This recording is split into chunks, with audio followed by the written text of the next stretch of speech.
Share this video, all very important. She said, "Be wise, I greet you." She said, "I saw something on social media this morning and my heart bleeds. How can somebody think of accusing Reverend Father Ejike Mbaka of being the one that ordered the locking of the crusade ground in Enugu? Shy. People don't have respect again for servant of God. You all know me that I hate anything blackmailing or false accusation on somebody without evidence. Please, bloggers and fellow Zionites, this accusation and name calling must stop. It is not good. Stop pointing accusing fingers of what happened in Enugu on Father Mbaka. There are also other ministries, churches, pagans, and the atheists in Enugu. Why single out Father Mbaka? I am begging everyone who posted it on his or her page to immediately delete it to avoid the nemesis of false accusation. I strongly believe that my brother Ebuka Obi will not like that either. Father Mbaka is gifted, priest of God. I can never do such a thing. I want all bloggers, all Zionites, and all members of Adoration Ministry Enugu to stay clear from father and son issues. If they have their differences, it is not your business. You don't know when it started, how it started. If you so much care, just pray for them. They will settle their differences one day when God wants it. So stop putting their heads together with your propagandas and fake informations. As far as I am concerned, it is the people for help or this area can do so much interested. Our sister Delu. As far as I'm concerned, it is the people from the kingdom of darkness that wanted to stop Brother Ebuka Obi from coming to Enugu to minister, and not any priest of God. Please, let us respect our priest. I can correct a priest who is scandalizing the children of God on social media, but I can never insult a priest. They are God's representatives on earth. We owe them that respect. Know the difference between correction and insult. False accusation bring curses upon the person. So don't accuse an innocent man. Jesus prayed that we may be one. Let us be one. On the last day, God will not ask you where you belong. He will, okay, let me focus on this particular place. Now every other places, Sister Kuloku, we have not made any direct accusation on anybody. I repeat, we have not made any direct accusation on anybody. Why do I say so? Elijah Enugu is not somebody's name. Elijah Enugu is not somebody's name. Except otherwise, somebody is claiming to be that name. And if Elijah Enugu is not somebody's name, and I quote, no Elijah Enugu, and somebody no somewhere, Malona, of course, no Bolonya, sendere Onya, and knowing fully well that now Elijah Enugu is not anybody's name. I don't know why somebody somewhere will be worried when we say that now Eba Noketa, na some people na akpomezu dene. Fodo na akpomezu dene. Fodo na akpomezu okuko. Owewolo no nwere ife jekuri na St. Mary's. Ewe na ekwu na ezu dene mo wezu okuko jekuri. It will be none of my business, because number one, my name is not Ezudene. Number two, my name is not Ezokuko. Number three, Obromu Jekurie. So automatically, I will not be bothered. But the moment in Bidori show, the moment in Bidori go the thing nisim, it means that now aside, I may not be the person Jekuri that thing, but Omwerike, a good intention towards that in Ejekuri. Because all one more man if I Ejekuri. Right, and that one no mukuri, and that one nezu the rezokoko ablafam. The highest thing is obviously to condemn the act of Ijekurie, not minding onye Jezi me. Not minding onye Jezi me. I will condemn it. Condemn muhaye automatically. Because my name wasn't mentioned after all, and I did not do it. And the female was bad. Let us not forget that part, that if a male was bad, so we deserve to condemn we. So now that part before my guy, na area of Ebe, interest, if a sister de now nobody's name was mentioned. Oh, now comment section got na Ebe people na about I don't think you know a blogger Potagolu made video I've never seen it. And they remember now the use of this innuendo, we learned it from people. And if I hear man in accusing them mother, apply that thing in a reverse way that you will not like it. Stop accusing. I told you people about Mbe Aham or something from Enugu. We tried to say something concerning it. If I were so in the spirit of sister, nobody was accused. But he who the cap fit, let him wear. Asịrị na atụ inu nkịrịka nkụta onye ọma na-eburu ezudere gburu mmadụ ezudere mere nka ezudere me this one ezudere me this one. That is not my name. Afamu Ezugo. Ezugo is not even my real name. You got to go? Ezugo is not even my real name. So onye pụtara asị na ezudere mere ife na eze ọkụkọ mere ife. You are not talking to me. Not until the day you mention my name. Well, link here to that particular thing. Then perhaps I may come and take two actions. It's either Namu clear myself to tell you that no blom mumerie, or Namu take reaction so that you come and prove that no mumerie. In the absence of that, sister, Elijah Enugu is not anybody's name. Man, always say na Elijah Enugu. No, when that afana could direct, they should tell us why they are bothered. If there is no ogo, I don't know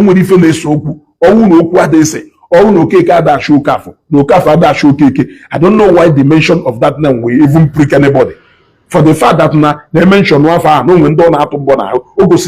underlying battle on the ground. And for the fact that every one of them no any of them condemn that act itself. I ask, that act, is this something that is good for we brethren? The answer is no. If it is no, why can't you condemn it? Especially the fact that nobody's name was mentioned. Now, let us quickly go to the part where I have problem. Sisters, as far as I'm concerned, it is the people from the kingdom of darkness that wanted to stop Brother Ebuka from coming to Enugu to minister, and not any priest of God. This part, I beg to disagree, Sister Mario. It is not anybody from any kingdom of darkness. Yes. Anybody from any kingdom of darkness no power to pull that stunt. Nobody.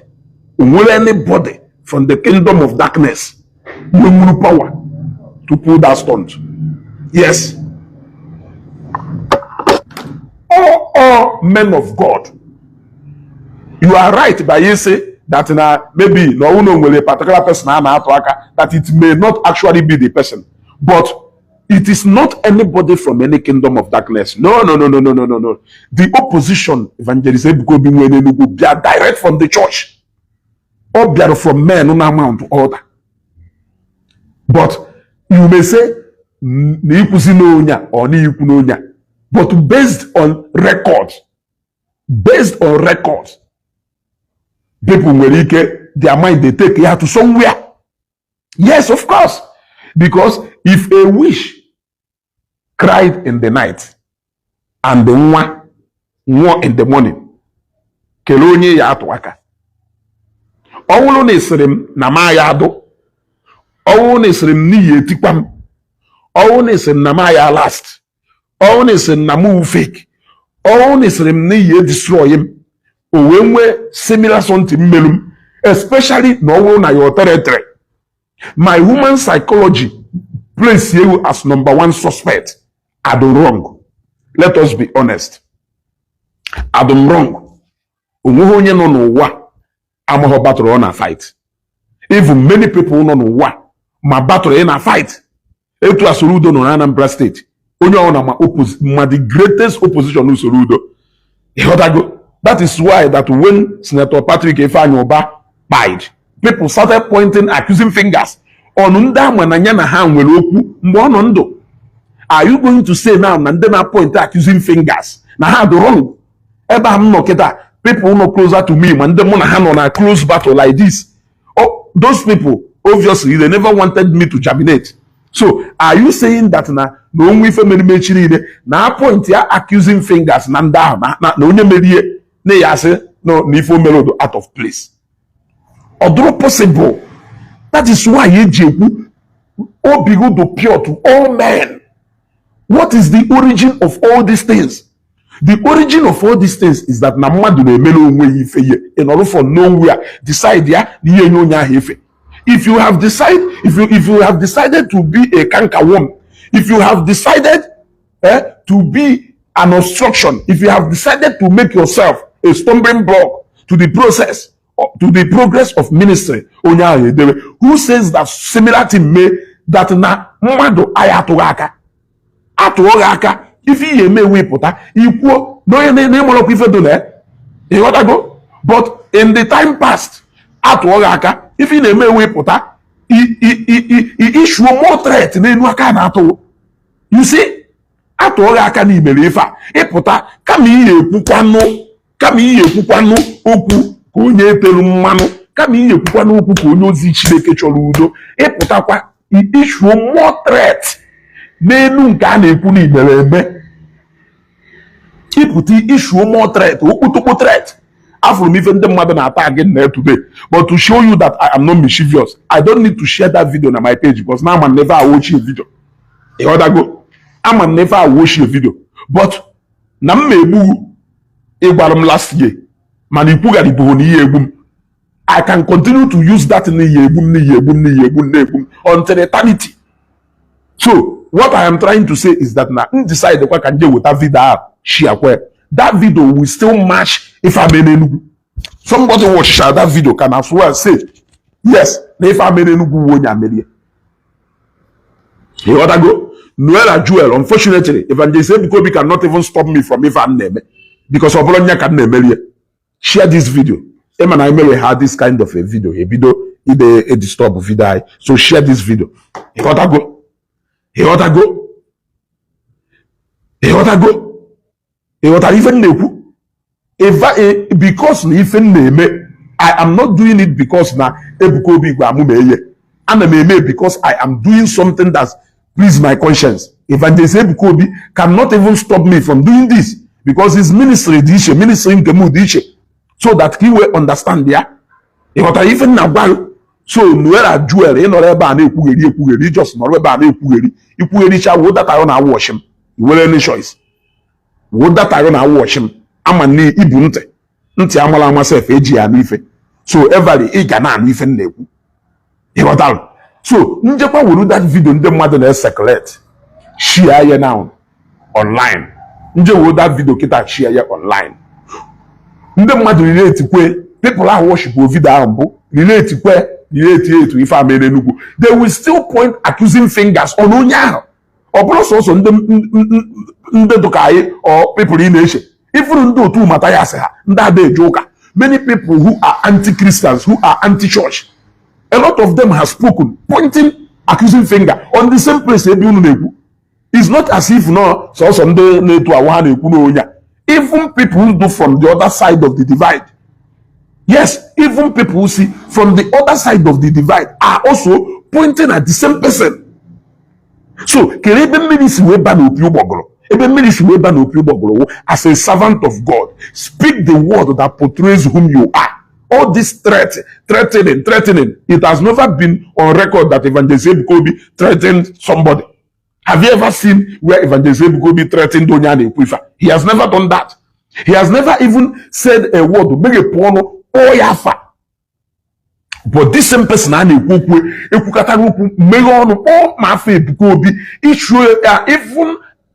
where that if you ever reply, don't ever reply to this thing. If you ever reply to this thing, we say na fada nwebe joy try go na no agba fada nwebe joy ya jesu ike na nda nweke si apinyo okufa. Let us call a spade. So now even now my problem. Instead of me to start living like a coward on a Facebook here, I will shut down my Facebook page and face other things in the middle that I even need more time to do. Yeah? Instead, a coward, I will shut down this Facebook page and face other things in the middle. Yes. But I'm not this app for a reason, and I cannot compromise on that. Or say, na Father Mwebejo ya wana mbo. Mananya Jesu ike. Na nda nwere ka esi apịnye ọkụ ha. Ka esi apịnye ọkụ ha. Kelu ntu ọzọ esi apịnye ọkụ ha. If not using something you know you can use against them. Kelu ntu ọzọ esi apịnye ọkụ fa. You keep issuing a kind of threat to somebody. Onwezi ife mere onye ahụ. Okay, look at what happened na Edo State. Look at what happened in Edo State. Onwe na mgbe governor of Edo State threatened visit Peter Obi. Now, Peter Obi ga Edo State ụbọchị a. Ebula agha bịa ebe ọ nọ, were egbe gbarịsịa gate. So when people now start saying that no, governor of Edo State sent the ndị bịa mefe a, yasị na asị. He might even be innocent for all I care. But some words yikwulu, a lot of people no nga today because of okwu no hakuleku. That is why you have to be careful of words is no pota. Ekuzi no okwu because ni feel ni ye okwu ni people na akologa aka ikwu okwu. Onya ka nja do careful no matter how aggressive ye feel na ezugo na ado na na-eme program mo ama ma do careful with words is no pota. And ma do very very careful with words so maka mmiri nwere ike macha ijope gara aga. Mana mmiri ya macha ni okwu na ikwu ekwu.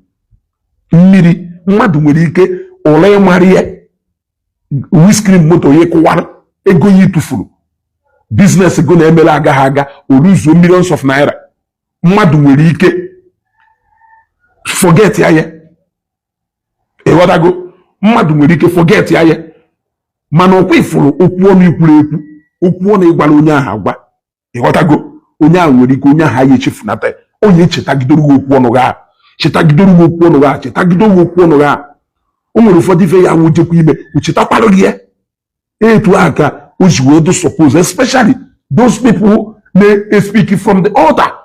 Did you not hear when Father Mwebejoy apologized for all the wrong words we use? He was using those words thinking that no man said that they say without knowing that those words will actually come back to hurt him. Now Kerifo, in order to clear his conscience, he came out and apologized.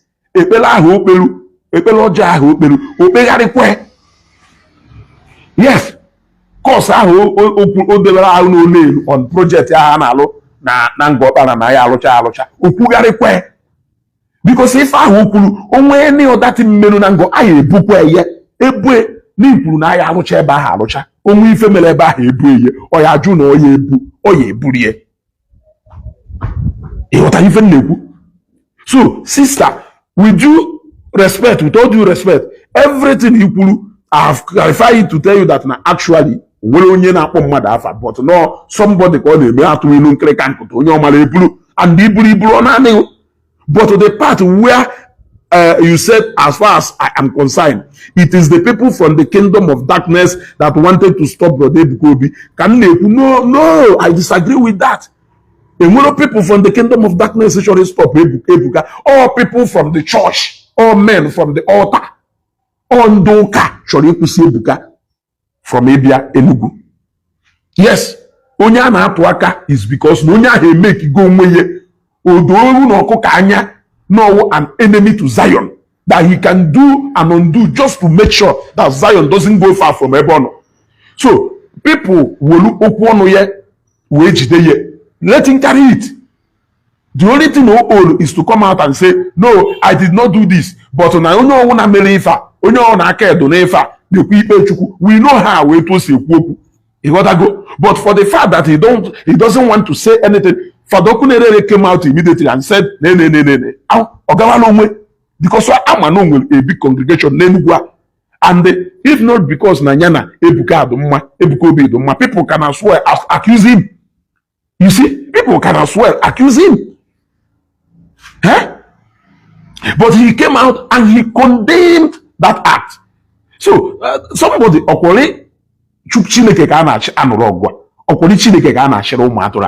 you can come out and condemn that act. Yes. In fact, you could have even condemned it that day or the next day. Yes. But because what you don't condemn, me no need support or yet.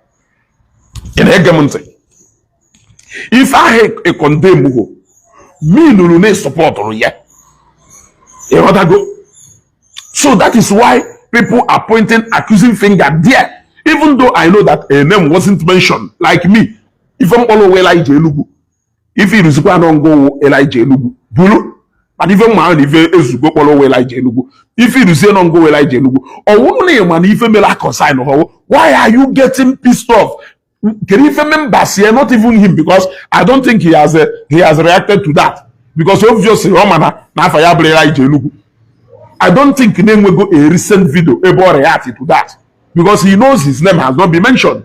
But rather, all members here who can be willing to say the same thing, no one about Lagos, he did something, whoever encounter any obstruction, his members likely they will also come out and say, no, I'm working on a victory estate. So in that, you want to go? So let us not miss sentiment with Ivan Ebeba. There is no man from Kingdom of Darkness that wanted to stop Ebuka. All people from the altar, all the people from the church, or actually could see Ebuka from Enugu. Make no mistake about that.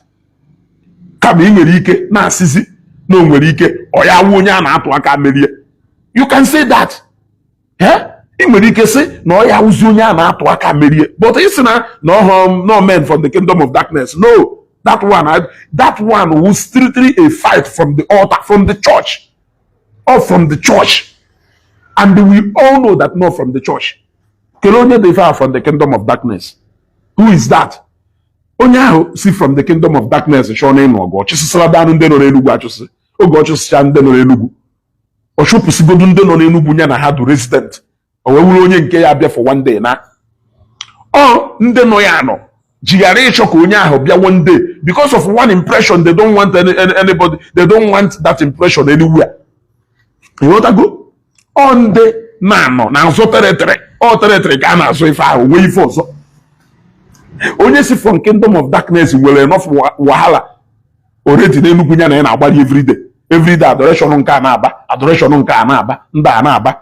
A lot of challenges already in Enugu. All you deal shall go do with them before we trouble. Only see Lagos Abia no just one day now. It's not as if no go born about that permanently. Never we born Abia just one day.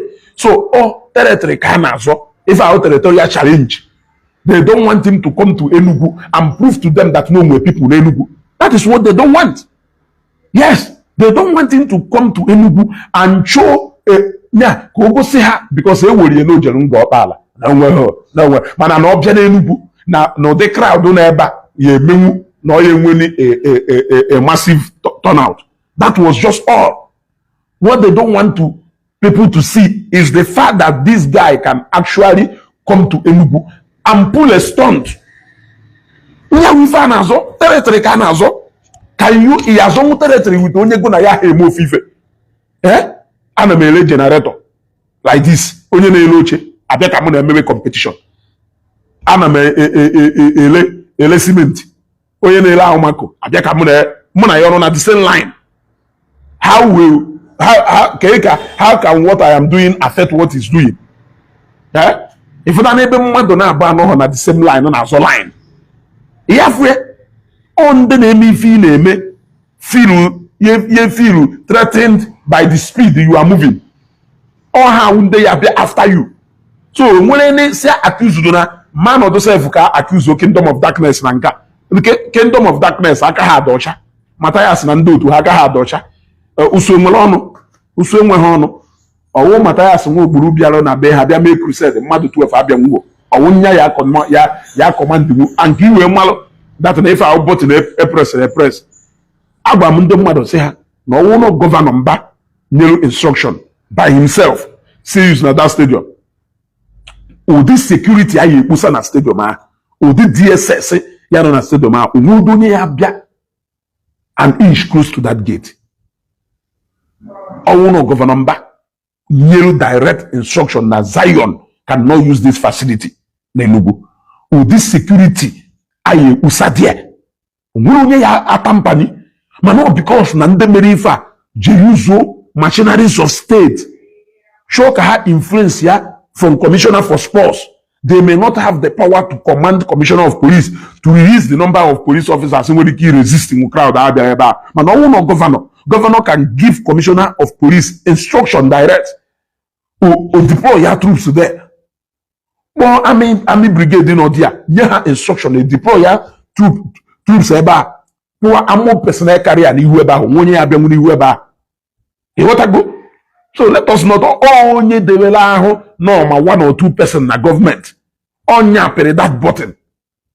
You want to onya pere that button. And the kirunde de file on doka. Well, Kingdom of Darkness, I apologize on your behalf. Sister Mario, a Reverend Sister, I didn't respect you so much, and I love her so much.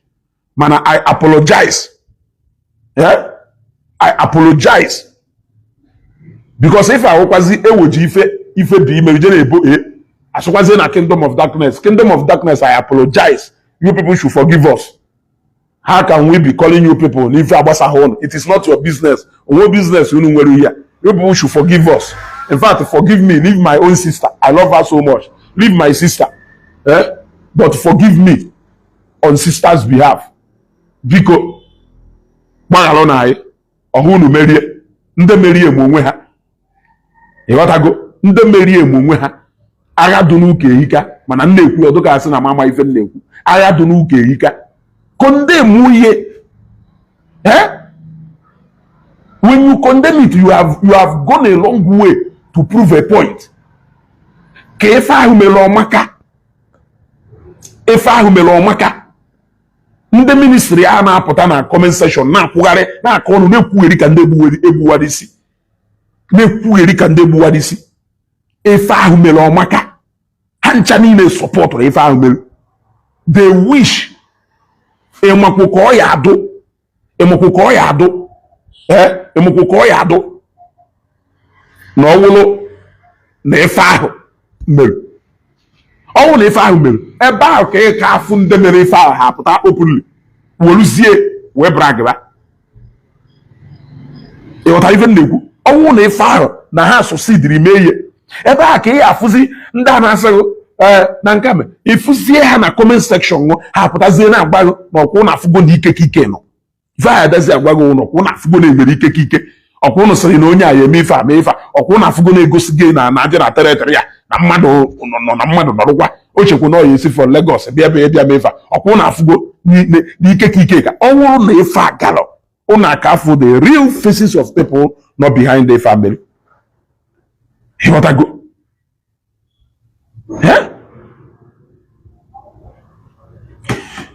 Ịghọta ife a na-ekwu na ife ejikwa wee na-ekwuye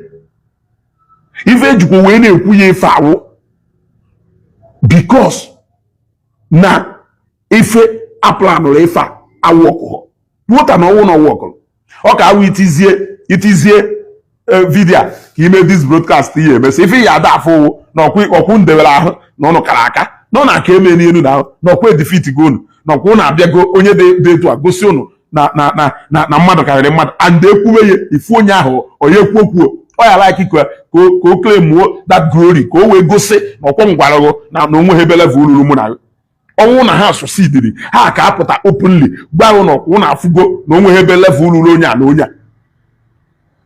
Ịghọta ife nna gwa so si ekwuzina ife a anyị na-amachakwu n'eziokwu mana anyị etewewu n'eziokwu mmanụ onye na-eme ife ọjọọ wepụ aka from eme ife ọjọọ. Ị na-eme ife ọjọọ wepụ aka from ife ọjọọ ị na-eme. Ị na-ekwu okwu ọjọọ n'ọnụ wepụ nata aka from okwu ọjọọ ị na-ekwu because okwu ọjọọ ahụ ị na-ekwu we keep binding on you and the people who do by your words do not get upset. Ọngụ gwara fada nwebe joy nya wepụ nata aka na ịma ka esi apịwu nda. Humphrey TV, my shop will open. I only show you go wine. EJ na my shop. Somebody not there. If you want to speak to me, my number is on my WhatsApp. My number is on my page here. Bomo, I will discuss. I will direct you to my shop. My shop will go since. Only facial you go that shop and they go every single day. Somebody not there. So I only show you go wine. Call me or you go to my shop. You don't know my shop. Oh, okay. Then always if you can know if you need to speak to me there, then you call me. My number is on my page. Then we will talk. So let us continue. Ngukulu hapụ na ịma ka esi apịnyụ ndị aka ọkụ na onwe ka esi apịnyụ ha ka ọkụ kelee etu dị ife ahụ esi apịnyụ ha ka ọkụ ngwa anyị iji wee chepịnyụ ha ka ọkụ ha nọchiri ụzọ bụ na ha ọ n'ofu ebe ụna anọ na the same locality ọwọwụlụ na somebody nọ na Lagos arụ ministry ya na-edu intimidated na-edu threatened by his presence na Lagos ka ọ ya adụ na ọwụrụzie na onye a na-abịa Enugu territory ebe ị nọ. Will it be out of place na ọ bụrụ na ipress ya 1 or 2 ka ị ma na ya stop ya from ime and ime ye a day less than 1 day to that program shows the intention. It is not only na-asị m na enwere so many controversies about using the stadium. Okay, ma ndị mmadụ nwekwunu na eziokwu a lot of okwu asị kwuru today ya emecha bịa na family go bịa nọrọ ụmụ nwoke ya taa ụfọdụ okwu asị imerụ ka ịkọva. Ọ bụrụ na steeti nwere law or na steeti nwere something prohibited doing such program na stadium, mgbe ndị chọọchị approach ha, they will turn down their request. They will not allow them to pay and do everything. They will not watch for over 1 week and day. Na that stadium. They will not. What is the whole essence of turning them down after the program which needed?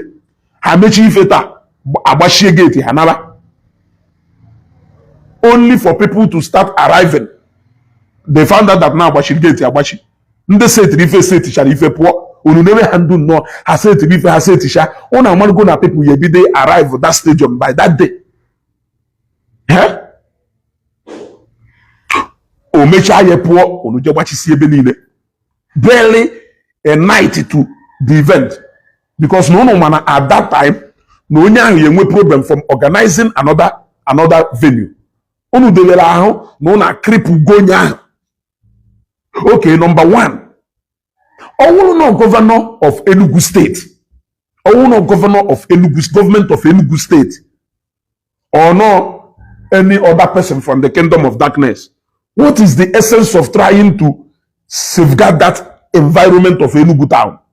Because according to Evangelist Ebukobi, the chief security officer of government house, Serefa Jeme na Nkoku na-ere na Nsụka.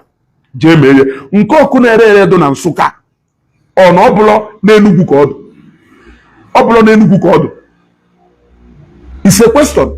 And why did they make reference to ọkụ na-ere? Because na ha ma na ọkụ na-ere na-ebuka. Ife onye mere ife afọ ọgwago na ọkụ na-ere dị mma. Jee na nke ọkụ na-ere je emere na. Ọkụ na-ere do okay with ngo wee bịa Nsụka. Go to Nsụka, but not na this territory. It is very clear. It is very clear. Abi, they clear. And they knew that a night to that program is very difficult for Zion to organize anything. No matter the kind of publicity it will be impossible for them to meet up with a new location. So it was intentionally done by somebody somewhere. That is not government. That is not from the kingdom of darkness. Because like I said, the kingdom of darkness already we go enough wahala n'Enugu. They should deal first with the wahala and when Enugu do resident with them n'Enugu. Onye nke na-abịa abịa ha ma na onye nke abịacha na 21 ọ na onye na hoyala. Owu ọbụbịa ya bịa na 21 ya end their activities. Mana onwere ndị ha na ha do resident onwere ndị ha na ha bi ebi n'Enugu. Ịghọtago? With mother yanu, if you the same people na agwa na accuse mother, or the same them ya dakwa agwa so why Ebuka ji we happen Lagos gaba na Enugu or no more don nwere onye no na Enugu if oji bịa ebe a they are the ụfọdụ n'ime ha na agwọ ha na ebu ha gwọrọ ha bụ ịghọtago. So onwero kingdom of darkness chọrọ ịkwụsị Evangelist Ebuka Obi. Ife mere Evangelist Ebuka Obi na Enugu udo 100% from the church, from the altar. Ndu watcher.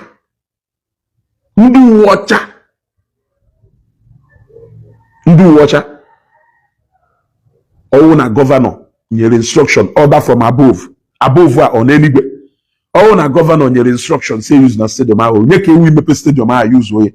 onye ka iwu ije mepe that stadium ihe abịa closer to that stadium mana abịa manipulate some machineries from government wee wolu ha ka wee achieve the aim onye n'eluigwe wee ditute wee bịa gosi ha ola your people can't do that, you can't do that, man, you can't do that. Ọwụrụ na ha succeedili Hi Chineke ha na-akọwara evangelist Ebuka Obi na ọkwesịrị na ịmụ ha na mmadụ ka ibe ọkwe confirm go na mmadụ ka ibe ịghọtago ọwụrụ na ha succeedili ha ka Obi na mmadụ ka ibe ife jikwara emezi ife niile a na-emewu because na ife mere agaghọ. So, Sister Mario, my Amanna, you want peace. Aman Nifiji Ekwifa is that you are speaking from a place of peace. You want that? Also, so they speak English like this man. Emotionals. Okay. So they speak English. Yes, of course. You want that? So now, all na ha succeedili. Ị ga-hafụ na ndị mere ife anyị ezosi ezo because ha ya asị ọkwa anyị egosigo na mmadụ karịrị mmadụ. Onye send a request, I'm trying to add you, but on the add drop a comment so that I can bring you in. Drop a comment so that I can bring you in. Egotan. Owulu na ha succeedili. Ebe ahụ ke na ama na ebe ahụ ke na ama na hezuru ezo. Ife ahụ ya dazi ebe ewe hapụta ha gwazi evangelist Ebuka Obi. Ọkwa ị na-eme na ya ha n'ife. Eche nlesi na pawu iji karịrị akarị. Ngwanụ gụnụ meziri why n'izu ozi that stadium. Ọkwa isi na onye anọ n'Enugwu enweghị ife ọwụ. Ọkwa ifugo na onye ebe ahụ ke ka afọ ha ịghọtarụ. Ịma na onye gwọrọ ọgwụ ka ị nwụọ ọwụrụ na enwụrụ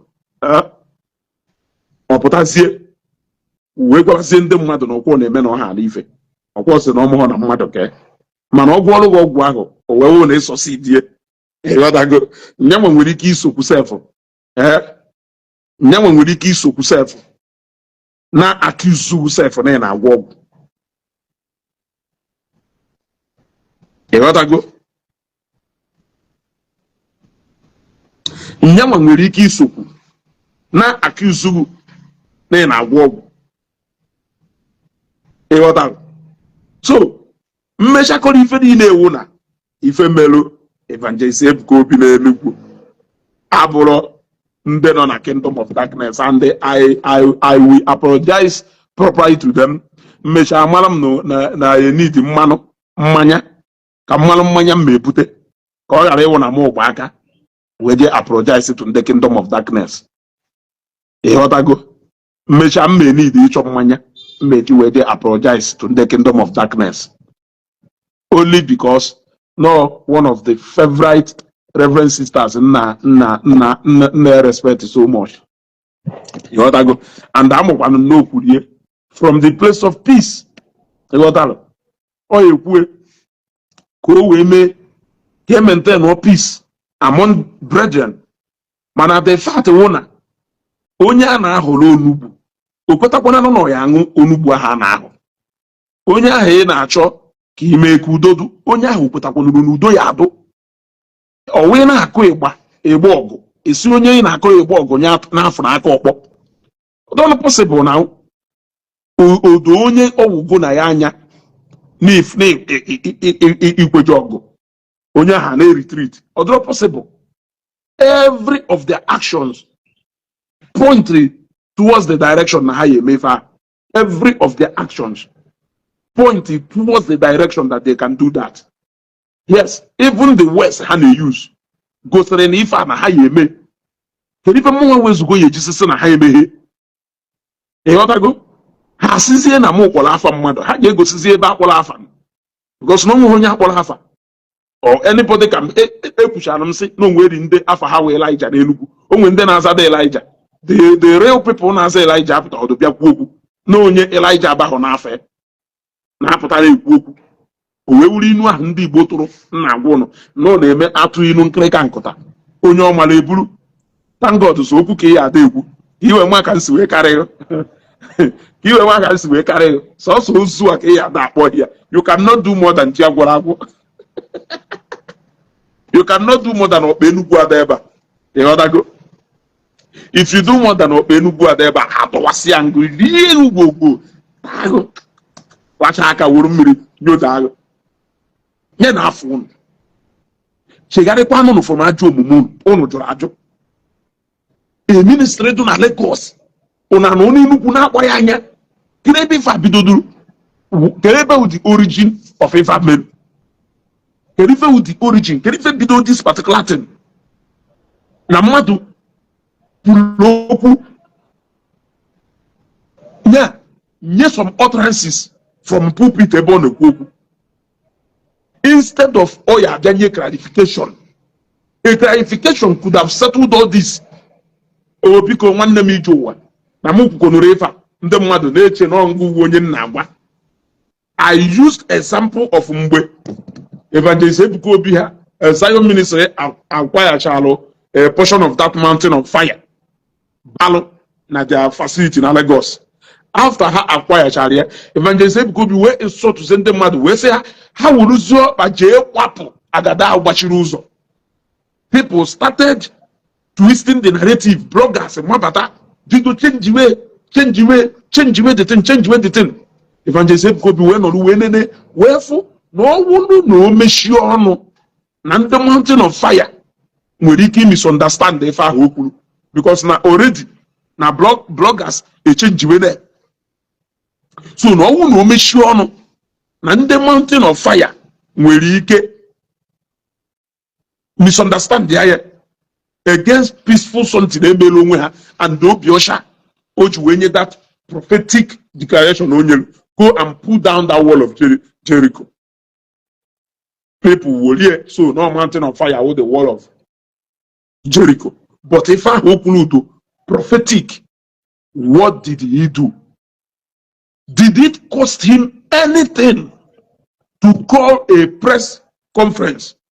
He issued a press statement where he apologized to the mountain of fire. No one have misunderstand the Ifokulu. State a position here on Ifokulu that it has nothing to do with them. One of the people who are enemy of Zion that singular statement Evangelist Ebuka Obi put that matter to rest. That is to show that now you don't have any ulterior motive. Mana what of all na ife ahụ na-eme Evangelist Ebuka Obi ka gakwuo n'ihu na-akwa fuel n'ọkụ na-asị ha yes na nke a mere na nke a mere or wall of Jericho also if a wall of Jericho you got to go that kind of a thing.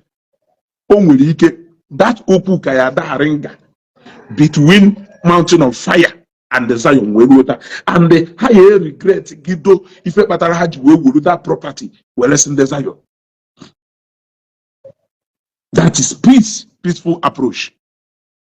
So no one na mgbe oga kwuru maka ofechara fancha and ndị sịrị na no ofechara fancha and ndị ndị na-eme emuchi anya na mgbe ndị mmadụ bidoro buwe ihe ọkwọ bloggers from side the far and bloggers from the other side boost always speculate we ndị dụka anyị wee nụ ya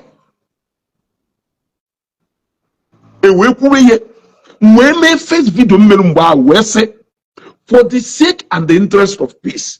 No one at the mind only purify to clean and clear that he should come out and put a clarification on that particular thing. We as somebody should do. Say, never no kuru no mwero no kuru with regard to ifedotua with regard to ifedotua. The mother Jepomanda he got a good but after he put out that video, he came out again. The more the more he is hammering, pointing at that same place on a point. The more the more he is coming out. Now why not? Pattern Juwekwa na Mushu Evangelist Ebukobi 100 times more than him. Because in all those controversies, how many of them gave that Evangelist Ebukobi na amount to altar? There is somebody in Enugu. He doesn't have that time. Man, only in Enugu na with impunity, no way power. Akolu si ebogi si ni ebo. Akolu bogi iburu. Nko wona akoje na bogi burie. Isi wu isi na ebu buru hancha niile. You have fought military government, you have fought state government, you have fought anywhere. Urusie nwamba si no Lagos. Nko wona ebu na iburu ye ya na anigo. E wota go. Burie ya na anigo. O ifi ju onu ekutere onwe. So you will onu ekutere onwe gi fa burie. A simple broadcast or open from that same altar could have put to rest that matter. Iwe ngusi melu called obvious. Because in all those things, Evangelist Ebukobi never said anything. The only time he even said something that related to it after a long time. After each Ushana Matrati, before needed.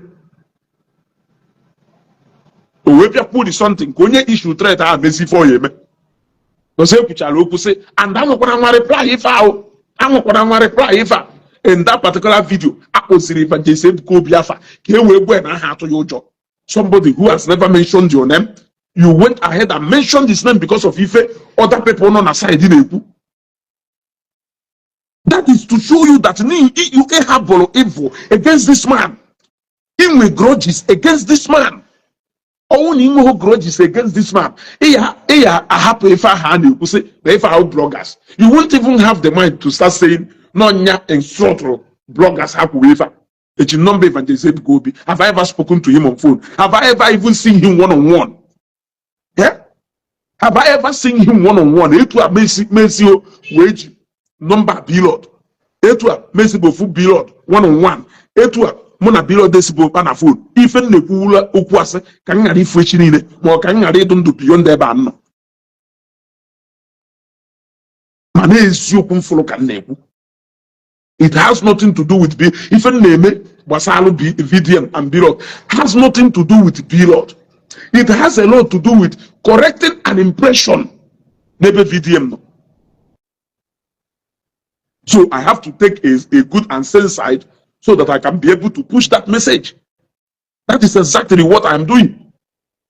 So for the sake of if I am Matthias Hanan. I made the video card on a page, man. Appeal wotu. Oga ino n'Enugu sie.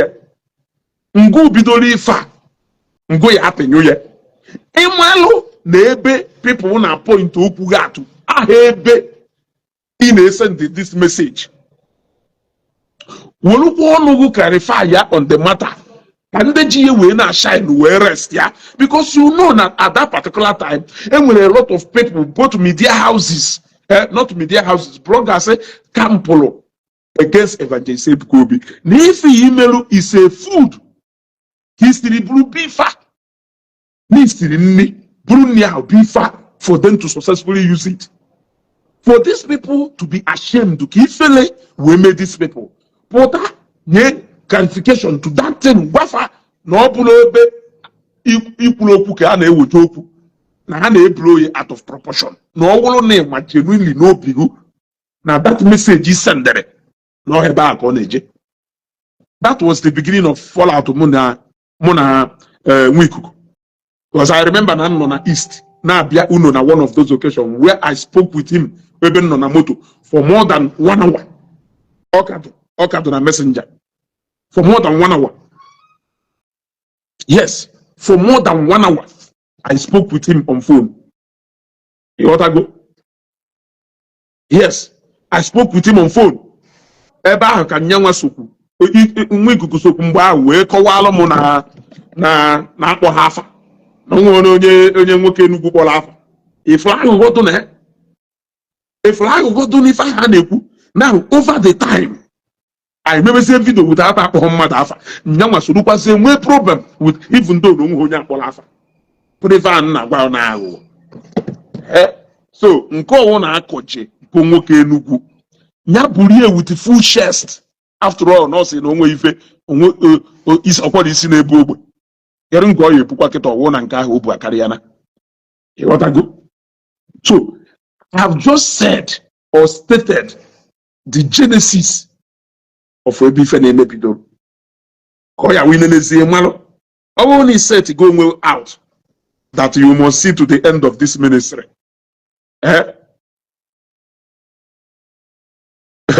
Igbo channels, J Park don't wake up. I just laugh him since his voice know the trend again. Yes, na onya jake buonwe.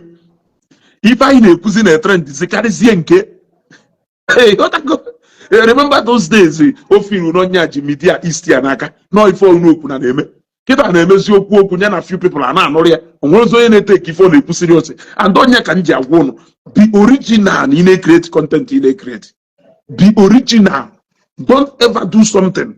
Go we will satisfy this honor. Na imako. Oburu na nsema ka nene onu people na akọ akọ.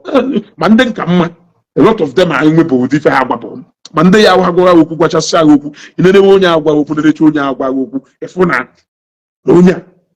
No onwe inebe ko onya ndu.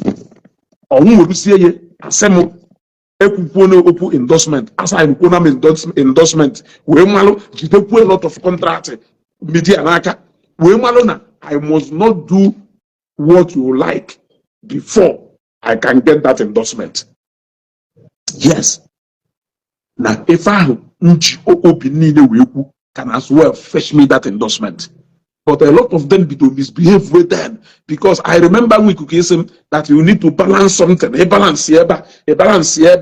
Only one audience.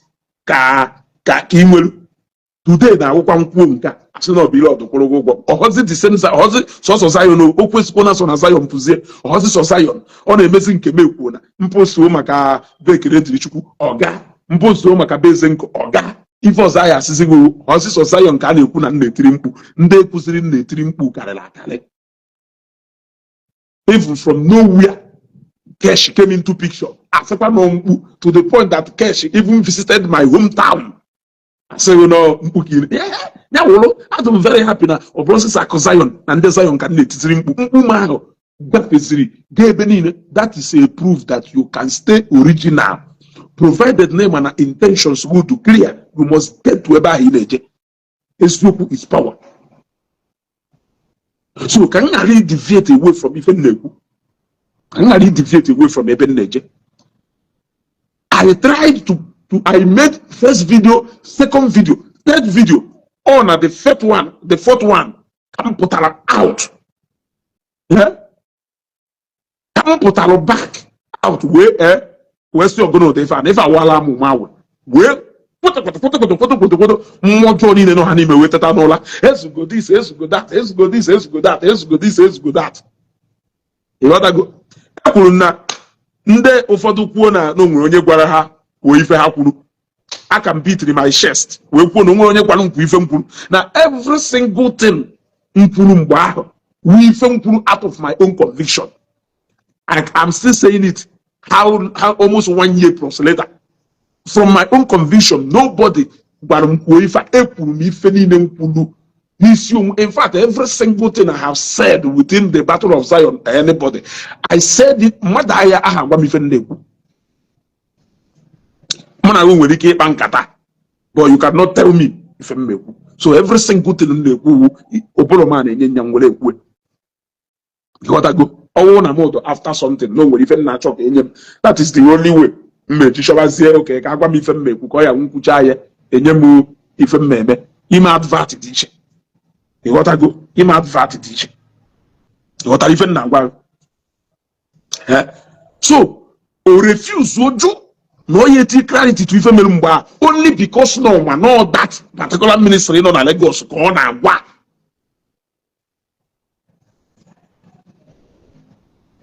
After Zeta na ekwu for that name debe ahụ na ha amaghị ebe o bidoro. Who started the fight?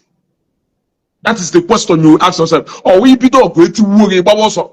Imeze ko na nwere etu a VDMs we je bido ọgụ etiwuo ye amegharịwazie. Jesse Bokova trademark ka na ama gota ka na ama rice. Ife fokuru mmadụ ebe trademark je no ma trademark una trademark ya pool ọkwa kwụ ebe. Ngu bidoro ọgụ etiwuwegu na ọgụ ibidoro imebezie nke ka onye a na-emere ebere but ibidoro ọgụ ahụ with power idebere ahụ n'inwe power na ike gị karịrị akarị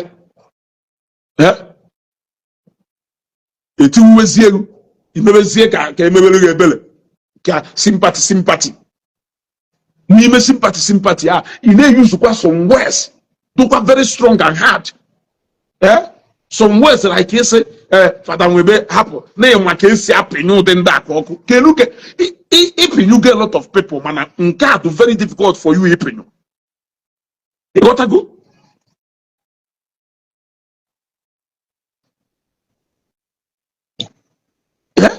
ịpịnyu get a lot of people mana nke a dụrụ very difficult ịpịnyu and onye chiptara ọkpa n'iro because a lot of ndị ị na-apịnyu ọkụ ha without people know about it ịpịnyụọ ha mana Nguchi gara ịma na onye ị na-eje ka ịpịnyụọ ọwa Evangelist Ebuka Obi na ministry ya akarịgo choki na ministry ya akarịgo even your own.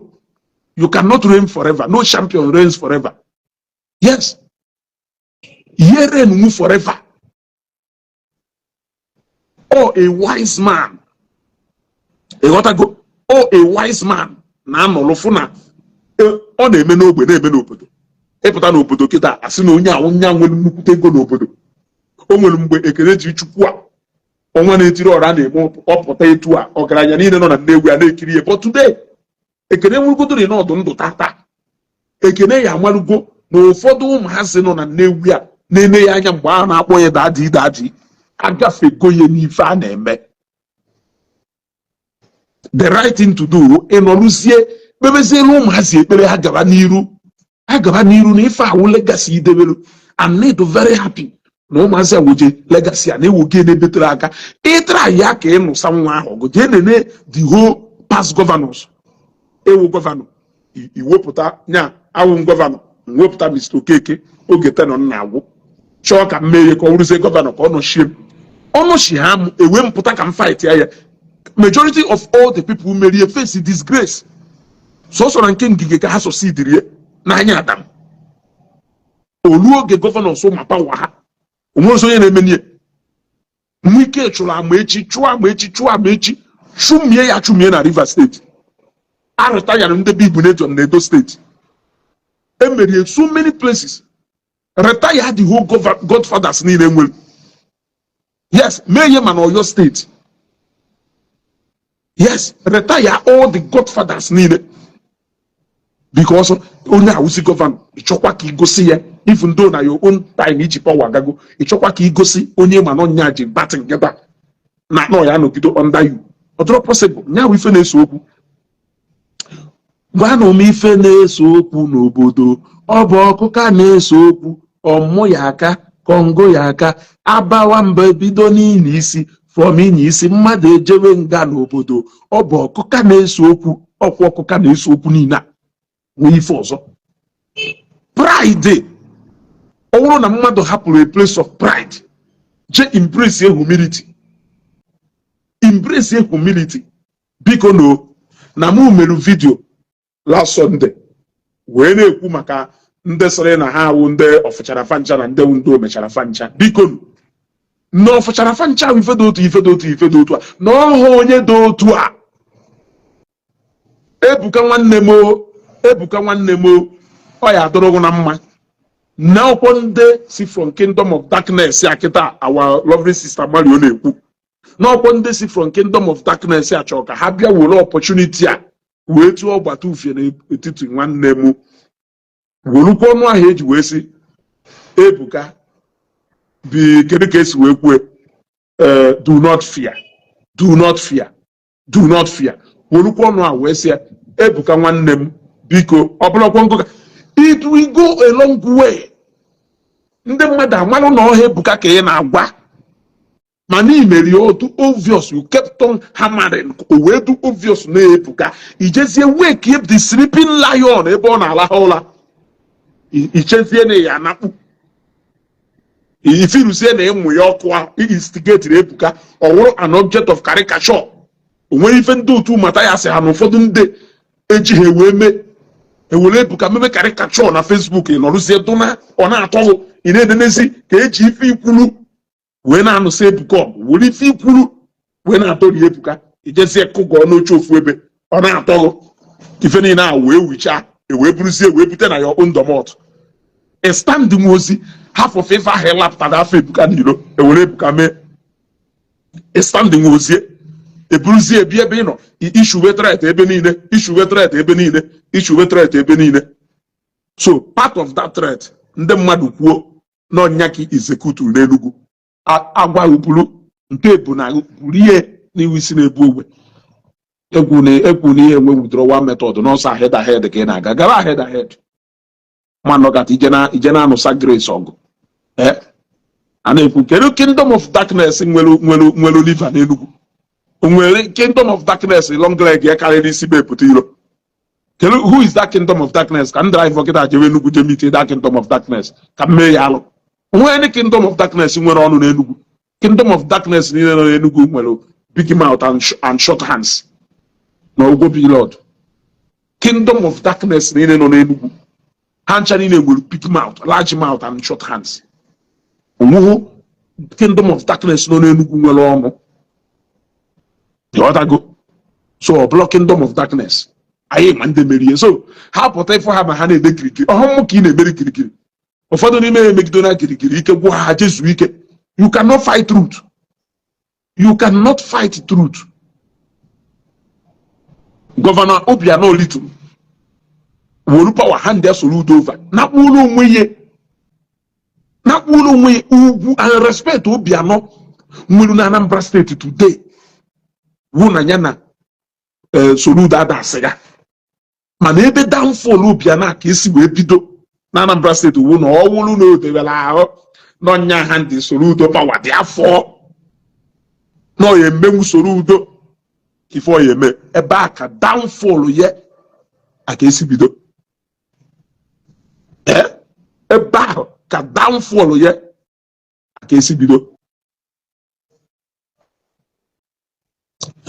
Mgbe alụkata oge ahụ nke ndị choosing na-ewu Evangelist Ebuka Obi also spoke. The word of a leader goes a long way n'ime nye ọkụ na-enwu enwu. Mana oge ọhụrụ na-achọ ka Ebuka bịa kwuo ka Ebuka bịa kwuo ka Ebuka bịa kwuo kwukene swallow your pride kwuo okwu n'ọnụ. Cheta oge ahụ a na-ekwu I'm choosing, who are you?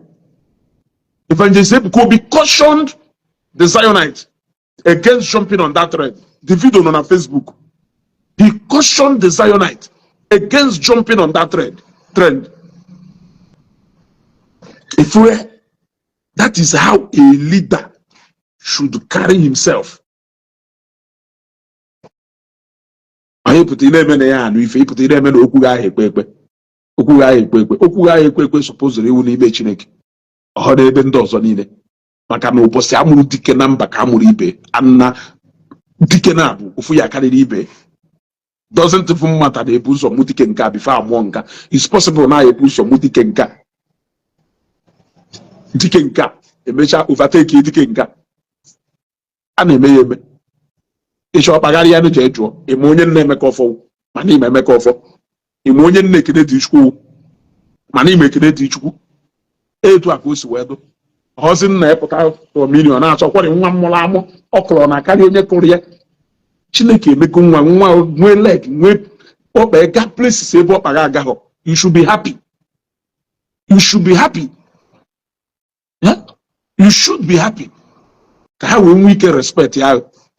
So onwe ife akọje bogu n'Enugu buru na nke mụnwa na-ekwu na onwere kingdom of darkness ndị chọrọ ihe nda Ebuka from ibi Enugu ọ ndị ụka ọ ndị ya kpọcha fact na-ekwu okwu ndị ụka ọdụka ma na-ekwu ndị Methodist ka ma na-ekwu ndị Pentecostal no ọ ndị ya kpọcha not even Anglicans. Onwere ife gbasara ndị Anglican na ife a. I can tell you the truth. Ndị Anglican ahụ eme ụmụ unnecessary wetin cause gono cause ubone ka ịnụ be na bishop na awụzie ma na bishop na onye na-anụ ọgụ ebe ya anụ among Anglican Church. Ọ mụsi n'ọka diocese ka ị nwere ike ịnụ ụdị ife a ịghọtago ọsọ ma ife a Under Aquacha. Under Aquacha si from the same denomination of church. Ebe Ebuka Webia. Ebuka Obisi. Or Hamerie. One dozo. When the kingdom of darkness in Melono. A reader and the kingdom of darkness in Elugu. A rigoni. We will engage in a mega project. They were. Mokonefa a project. Eri Lego na that project. Eri Lego dia. Mokwego neriri if I narrowly like that. It's not kingdom of darkness. Okay, kingdom of darkness is done alumni. We will engage na such big project to keep say evangelist could be from EU station. And no project tell me a kingdom of darkness ever. Kingdom of darkness I will fije Sibiribia or fije Lagos bia. Kingdom of darkness ni no nenugo wonke nwere onu oji afuzo wonke nwere okpo oji agijo wonke osu enwe ha onu osu enwe ha onu. So let us not umu nwoboye no ikwala onwe ha anyala ọkụ ụwa ha anyị jekwa gbakwa ha anyị ma na ebe anyị akpọ ha ịghọtago anyị ma ebe ya wa iru anyị asị kingdom of darkness ọnwụ kịta na onwe ka esi wee meghalụ fonu mmadụ ọnwụ na onwe kịta ka esi wee meghalụ fonu mmadụ. Ezugo, please withdraw the state for a reason. Allow God to allow which God? Which God can man allow? Yeah. Can God is sure can allow what? And if allow God, and the mother can name malo in asking allow God.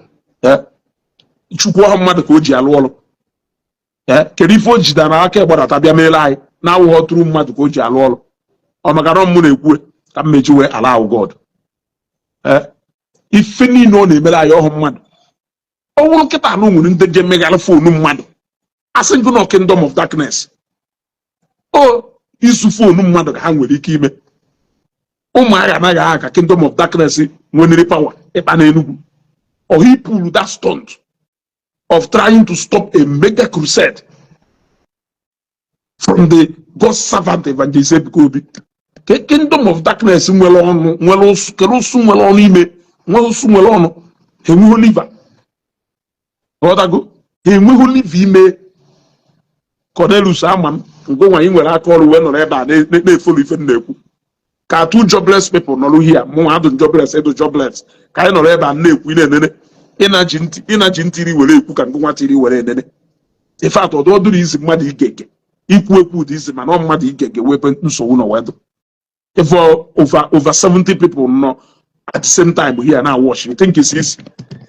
Yeah? You think it's easy? Other reason now. You gotta go. So all two jobless people. That evangelist Godwin, no. Evangelist Godwin. You gotta go.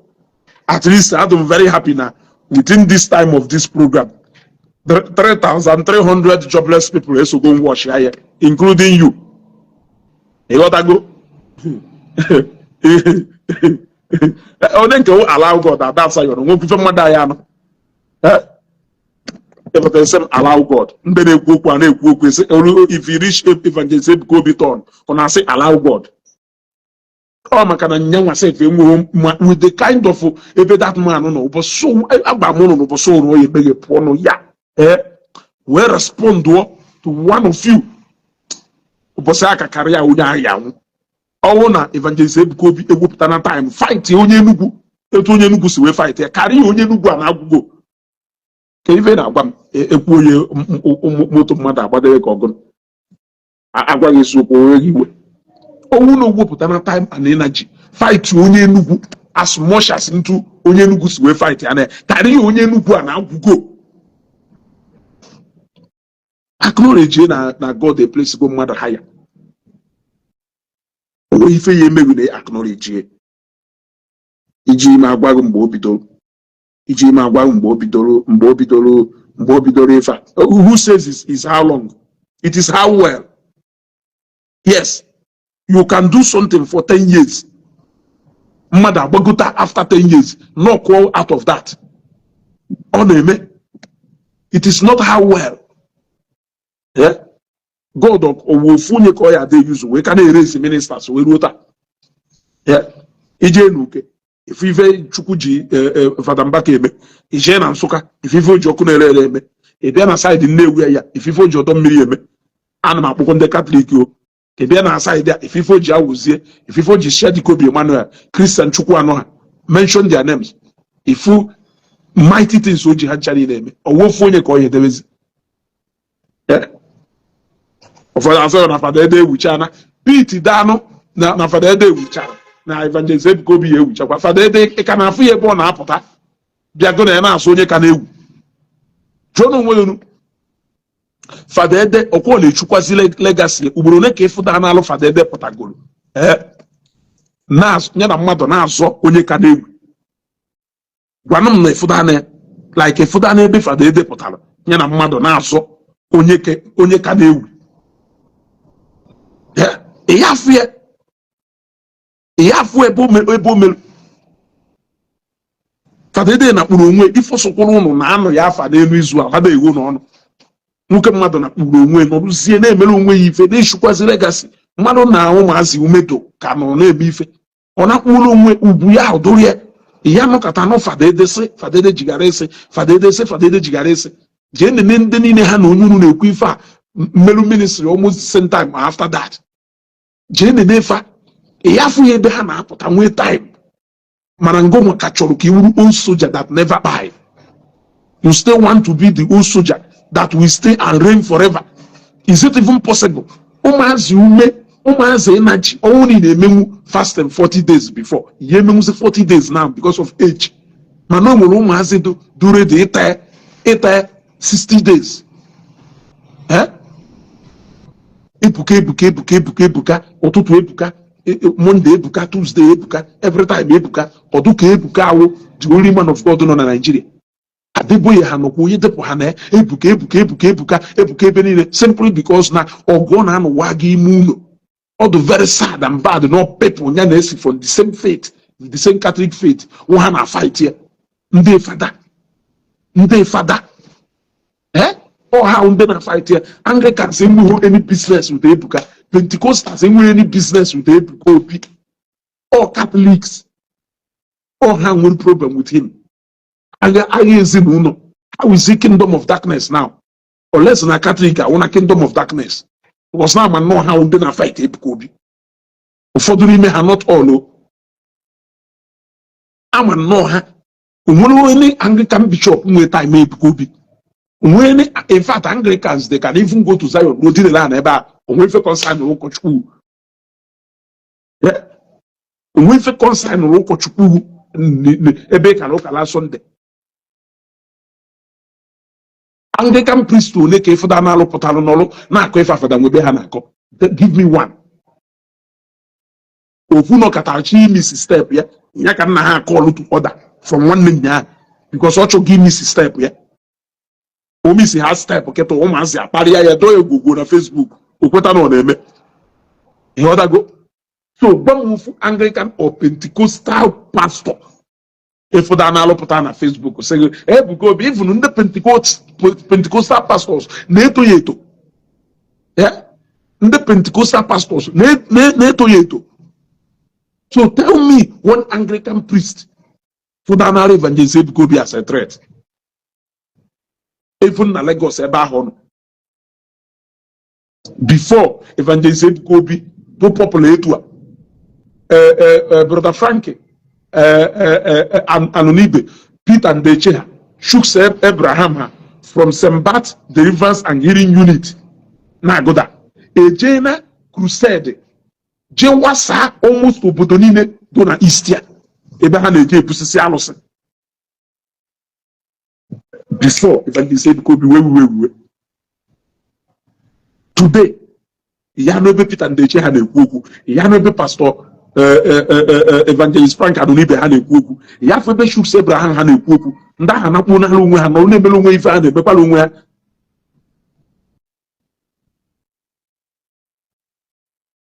mmeasị ole na-anụsa Catholic Church ọgụ gbamufu Anglican priest ofu Anglican bishop no katana one day sing ebuka na wo no tori to comment there gba mo fu Pentecostal pastor gba mo fu nye Sabbath na wo so nke asị na ọwụ David ya weto confuse onye ama amụọ na agụgụ m na onye ọgwụ kọtara mgbe ọ nọ na movie industry na-achụgharị a na-achụgharị bọsị ọ sara ọnụ nke aha ọ sara n'ọnụ nke aha wụrụ ova ọ ha jegwụwa nkịrịka ọgwụ ha na-agwọ wee chụcha ego o bido chụgharịba ha ebido constitute nuisance na society anyị nwe so ha dị the money esoro taba afụ nuisance ha na-akọsụ n'ogbe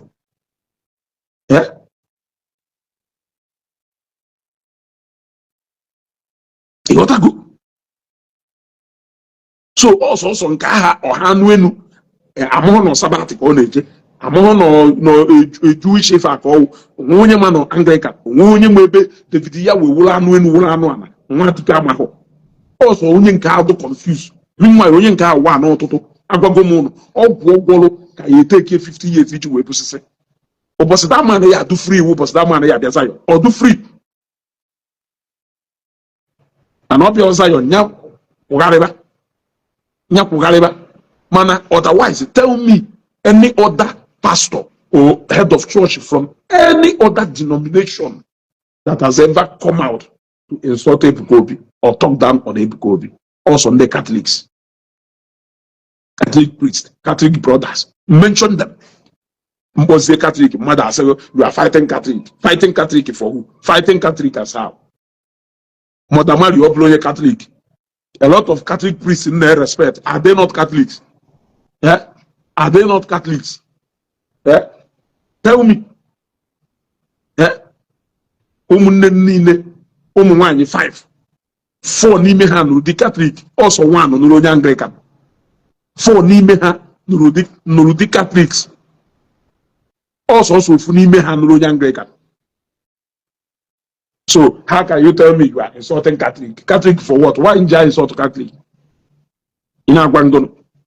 Even insult her. But the fact is that now the kind of food position Nabia from Ufodunime to one of their own is enough for somebody to come out and condemn them. A lot of women want to be yourself. A lot of women want to be yourself. Adodo no the Catholic.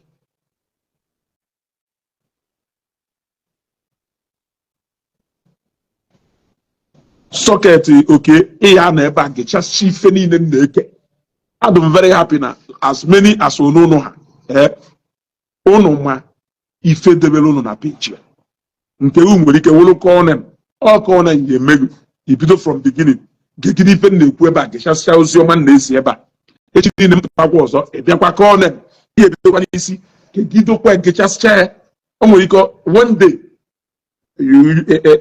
mmụọ ozi a capture ịghọtago so ọ ya enweriri ife anyị ada ekwu kọọ nem ịghọtago kọọ nem nwere ike wee onye ya emeghu ị nọrọ ebe a ga more than 1 hour broadcast where you are waiting for me to call them. Ikechasị ife niile ahụ m na-ekwu ọba agha na ntị ya dọrọ unu isi maka ntị ka a na-agwa ntị aha ifere amara ama eji ya n'ife and ịgwa m na ife niile m kwuru for over 1 hour ebe a na onwe ife mụta na ịma na ị na-atụ ụga ịma na ị na-atụ ezigbote ụga so na unu ka akpụdewe unu nwe ife na-ewu m iwe ka mmadụ iburu agha na-apụta nke a m fụrụ orodo TV ebe a ụdị ife a orodo ha na-eme ọnụ nọrụ na-ejere sọpọtụ mmadụ ọ na-anụsa biri ọdọgụ ekwusi okwu na-amapụta gwa na onye ahụ unu na-eso gwa na nya na kpụrụ onwe je nọ ile onwe ọ naghị agwa eye na ụlọ ya pụta na-achọ ezugo nwere ịgwachakwa ụkọchukwu nke ahụ sịghị na ụmụ ha ọgụ a na-anụ I wish na mma fụ ebo ọ drop another comment ma o mee na video post o ka m tụtụrụ ya lacha dorie ya dorie njekwa ime mmadụ asị no ụkọchukwu they are men of God. Which men of God? All no men of God shall go to reduce one to men of man. I treat you the same because of God kaija kwairunuku. Man no na he reduce the power of that God to 0.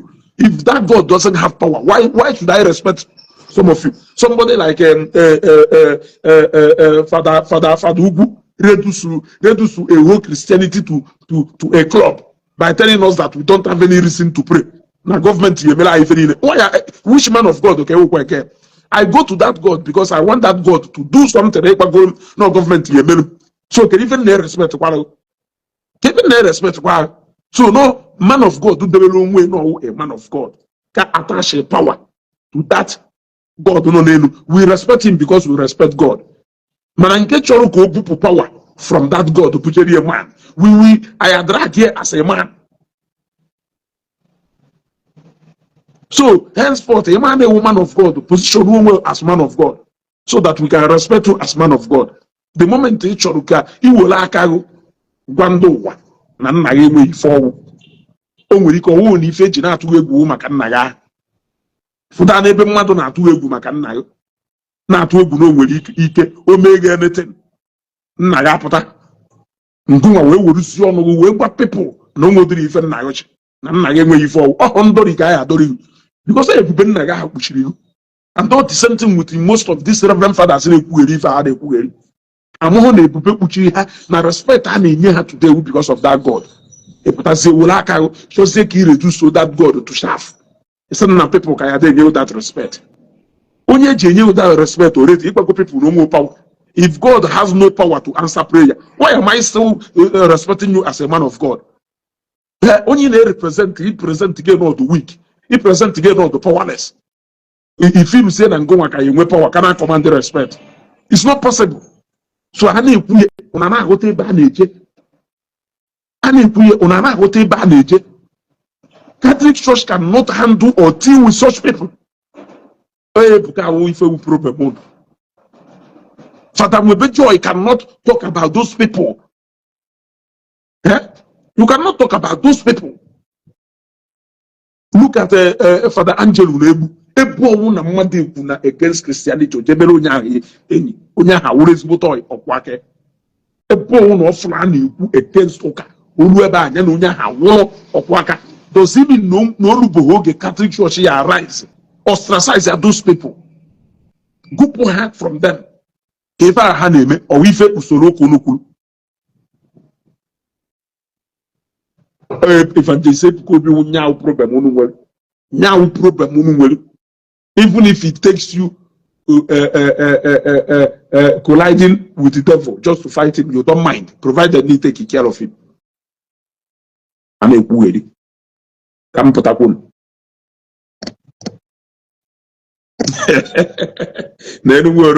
Rodo onye gwa na etor maka na ka nanka.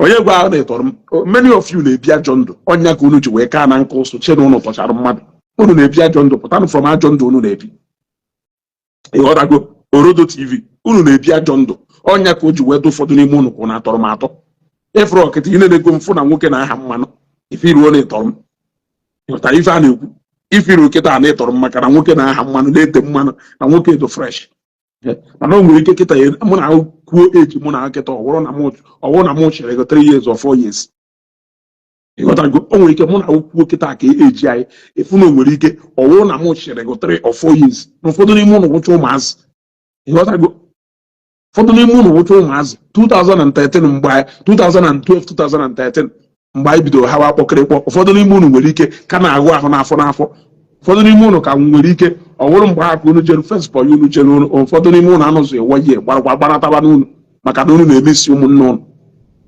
ịghọtago so keru ife pụtara asị you senior me and you senior who you senior below onye kwuru you fresh up ekwuziri ebe ahụ ọzọ fresh up gbafere Orodo ekwuziri ebe ahụ ọzọ dictionary appreciate meaning of fresh etu ọgụnụ si wee jee na Wikipedia T-Froster n'afọ adịrọ ịma na onwe ifo na anya ma nwebere oge kịta iche nje n'ino fresh anya ya ama aha jọ ndụ unu na-ebi nya na-eme unu ọnọ na-aka nke ụsụ ọnọpụtaziri ha na-ekwu okwu you senior period jee gwa period na ọka na senior ya ka ịla na so ntatị iwe mara ife senior brother wụ jee n'ọka ijekwuru n'ọka gwa period na senior you ka ịla so ntatị ka mma onye ya bịa kwụtara million wee belu ọrụ ọdago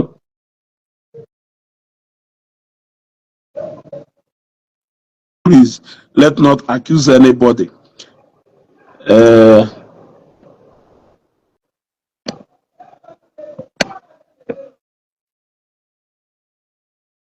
Sister Ano Mefikulu, thank you very much. Ano Mefikulu, thank you very much. I respect you so much. It's on a part of the people they respect so much. Orodo say na 2012 I don't become graduate. Orodo you go mata 2012 you don't become graduate. Imako mgbe nchiri igbe ndị Nnewi na Igbari am. Imako mgbe nchiri igbe ndị Nnewi na Igbari am. Ewukwo nwata ahụ. Oh, na 2012 you don't become graduate. Akwụkwọ ezigbo nwata ka ewu. Imako mgbe nchiri igbe ndị Nnewi na Igbari am. Efe ndị Igbo ahụ na-eyi nna deti jee n'ihu m ebe a ka ịma aka ndụ. Ịghọtago?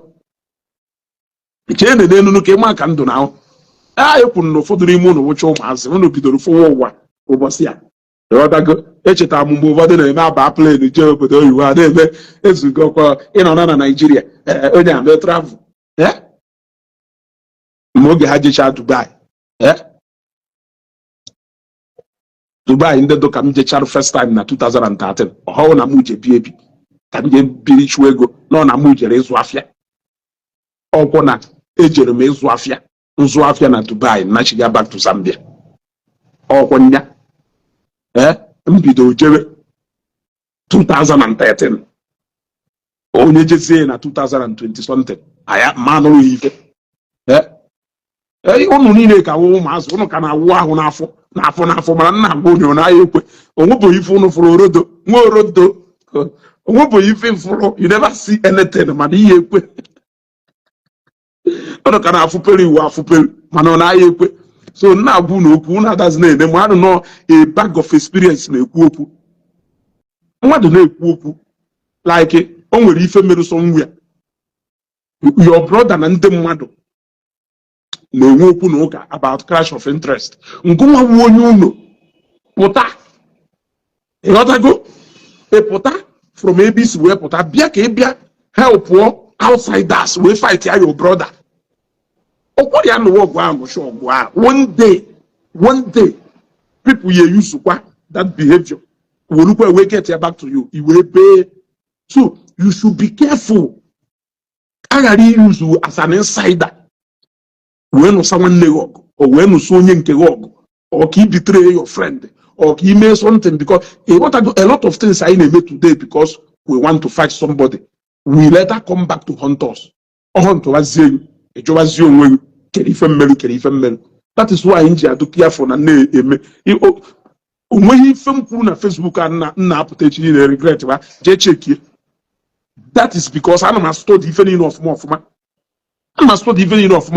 nke a m kwuru maka Fada Kelvin ukwu atụrụ m ụga if I fear you today because no God ka m ji atụghị egwu ha ma atụghị egwu because na mụ na ụkwụ nkịta asụ nwoke na nwoke n'ike ka mmekarị ife nwoke o nwere ike mụ na ụnụ nwoke etiwuo nge enene ego aka ngụnwe ego enene long leg aka ngụnwe enene connection aka ngụnwe kedu ife nji wee chiri ife niile a gasị na nkọ mfụwu nhukpunatasa Fada o because of onye anụ n'eluigwe ka m ji wee na-eme ịpụtazie iredusuzie that man to zero gwa m na ekpele m na-eje ekpe ka onye ahụ zam no gọọmenti ya zam ekpere ahụ na ọ bụrụ onye ahụ ife na-ejizi enye respect ebute ọnụ m respect ahụ because eji nyamatụ wee sị nna gị a lot of so many of us nna anyị ka nọ ndụ today ebube ka na cover some of us wụ nna anyị no doubt it doesn't even matter na nna gị nwere ego ka ọ na o nweghị ego o nwere onye nọ n'ogbe ya chọọ ka ume ego ụfọdụ ife ọ sị na nna ewepụ nna ya o nwere ike ọwụla ebube nna gị o nwere ike ọwụrụ one thing ịghọlago ọwụrụ one thing ka onye ahụ ya enecha anya ọmụkwụ na ife aha wụ eziokwu o nwere ike ọ nụrụ nna gị kparụsọ nwa ya o nwere ife aha na-atụghị ụjọ ngụnwa apụtazie bịara ịgwa ha na onwe odiri ife nna gị ọpụta ọ na-aba iche na o nwere ife ọ ya eme ị bịazie wụrụ na ụgwazi ya na nna gị chafụ na o nweghị ife ọwụ onye ahụ asị o n'elu anyị narị eme ka anyị were maka nna ya mọta o wee yi nye onye ahụ wee fịa ụkwụ kwuru wee nye owu ọ ife some of them na-eme onye ka m ji agwa ha enyuzu na because of na ịkpọrọ ebu ka asị orie wee break here the very foundation you are standing upon. Many of them who Christianity, who the foundation that they are standing upon. The place of respect, dignity, and everything. He will because you want to neutralize Ebuka. He was here because of it. Take a power God to tell us that now because now God Ebuka when he raise when I head on the yanya. Would you now head on the nonoria? Would you bless in the need if would you bless in the mother? It shows you can reduce God God to say powerless. That is the only way you can prove that in Ebuka the mad horror. You can actually maintain na God the powerful. Now, but the mother Ebuka fake. Nyakanja say, Malo the area where you are fighting from. You can actually maintain that your God is powerful, that your God can heal, your God can do everything. In a Ebuka who fake. In a Ebuka who fake. Man, he will say because na nature look into to arise Ebuka and I was my table or network in a rinni. More than boy, you may shallow. Each get a was a carry in a table or one and I can take a year in me. On your way by in age. Your dollar. So carry it to ka Obosta Mala and Jillian Newt. Orodo TV. Orodo TV. Orodo TV. Cordova.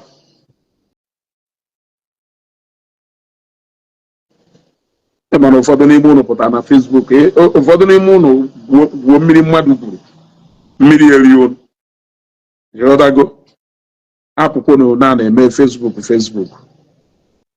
ịghọta sị na bilọd akwụkwọ m ụgwọ eji nọmba bilọd ji nọmba m ịmakwa ive ị na-ekwu eme ọkacha na-emeghu na-ekwuo na-akwụkwọ mmadụ ụgwọ njuzie oketa vidiyo ma ọ kwụrụ ụgwọ because for you ide ekwu na-akwụgwọ m ụgwọ what it means is that na vidiyo m kwụrụ ụgwọ maka ọ bụrụ na ị ma na ife niile ị na-epostu vidiyo m every day na Facebook page na vidiyo m akwụghọ ụgwọ that you are just saying it for the sake of you want to defend what you feel is right. What will make you believe that na mụnwa na-akwụrụ m ụgwọ ọkwọ ya afọ onye na-azụ ka ọma every day na page bilọdụ jikwụsị bilọdụ jighara isi bilọdụ jikwụsị bilọdụ jighara isi o nwere onye gwara gị na vidiyo m kwụrụ ụgwọ ọ maka na vidiyo m enweghị ego ya enye ụnụ ọ bikos na vidiyo m enweghị ego ya enye ụnụ mana ekwuzi okwu bilọdụ na-asị na-akwụrụ mmadụ ụgwọ ọ bikos na bilọdụ nwere ego eche n'ose n'ọdịo bironia ọ bikos na unu firu na o nwere ego onye eke onye aka nji wee na-efe iru na-akwụrụ ụgwọ ọsọm of you ndị na-anara ego ịghọtago. I can tell you na imitate some of the people na-ekwu maka ha they will tell you that I've never met them one on one. I don't even have their number. Ịghọtago.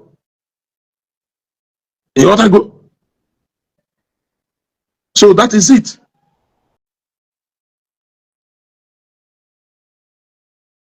Orodo siri ezugo, you like making mouth, calm down, a little boy you be. Old man.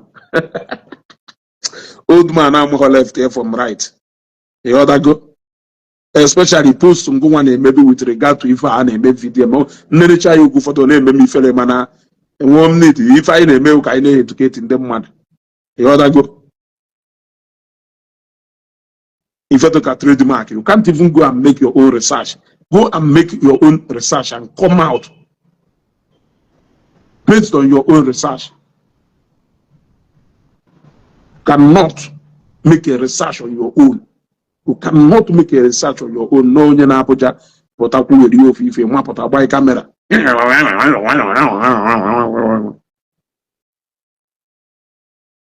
Anyway, my people, Obosta Mala, we still there like we know there.